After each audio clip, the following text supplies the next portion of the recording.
Apostora venyika yeZimbabwe tinofanira kuti tose tiende pakunonyengetera.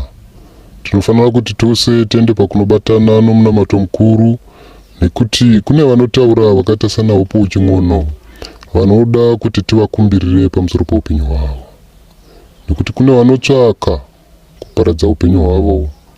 Saka ngatiendei tinokumbira, tichikumbira zuva rimwe nerimwe pakuti upenyu huu huchengetedzwe. Vanhu vachashandiswa kuponda, vanhu vakajairika, vanhu vanozikanwa, uye vanhu vanenge vachitofungidzirwa kuti vari kurudyi rwedu.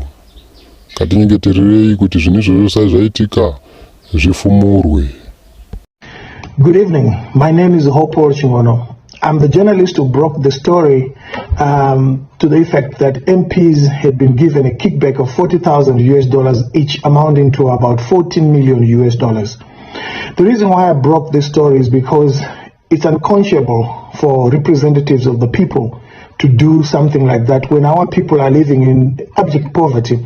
But not only that, when our hospitals are dilapidated.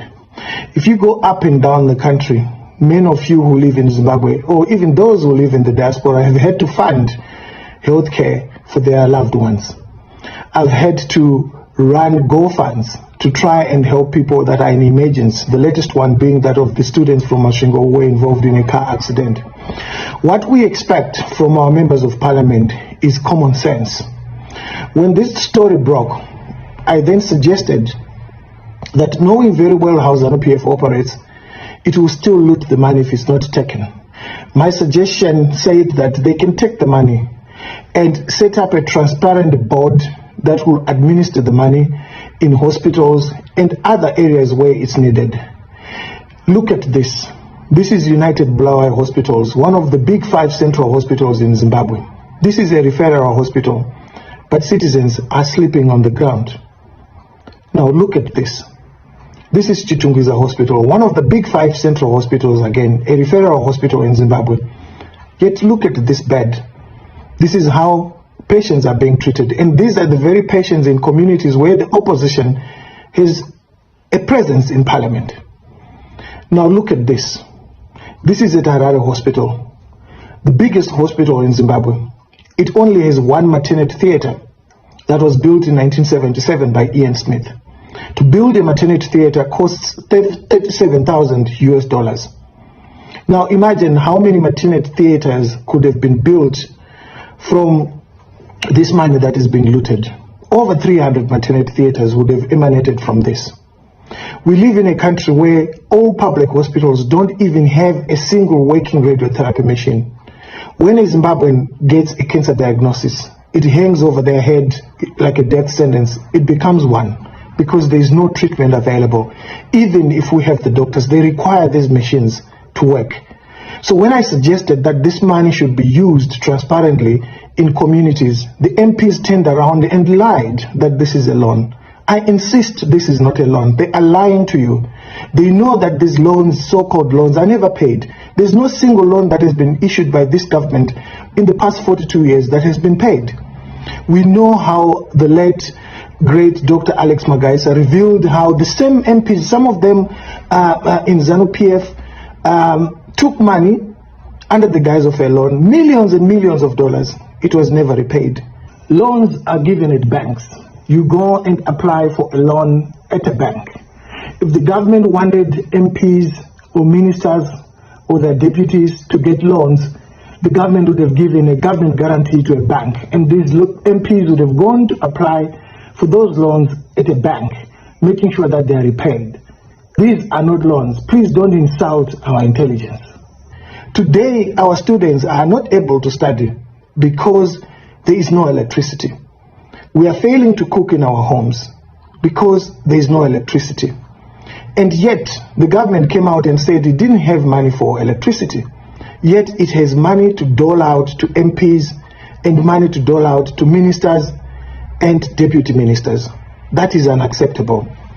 I made this video to make sure that everyone knows that I am opposed to MPs taking money, putting it in their pocket and lying that it's a loan when they know that it's not a loan. I was for the idea that the money can be used to go and buy beds at a hospital like United Hospital, United Bulawayo Hospital, where the MP for that area is from C. I was for the idea because it was going to buy medication. Right now, if you speak to doctors, if you know any, they will tell you that there are no paracetamol painkillers in our central hospitals. These are easy things, low-hanging fruits for the opposition that it could have done, and showed people that with the little money that we got from the 40,000 grant per MP, this is what we did.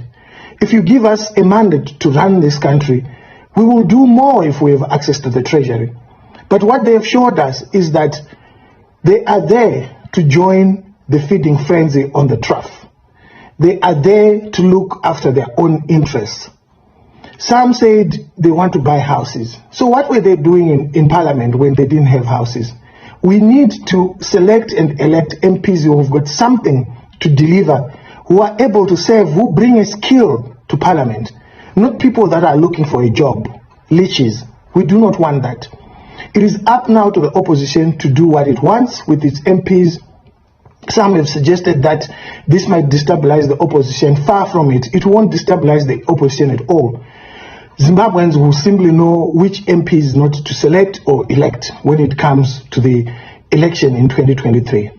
If the opposition, the main opposition, CCC, is a transparent party, if it's a party fighting for change, as it has always said and we believe it does, it needs to release a list of its MPs who took this money and said it's a loan, and a list of MPs who are doing something with it, and it must be transparent. We need to see the progress.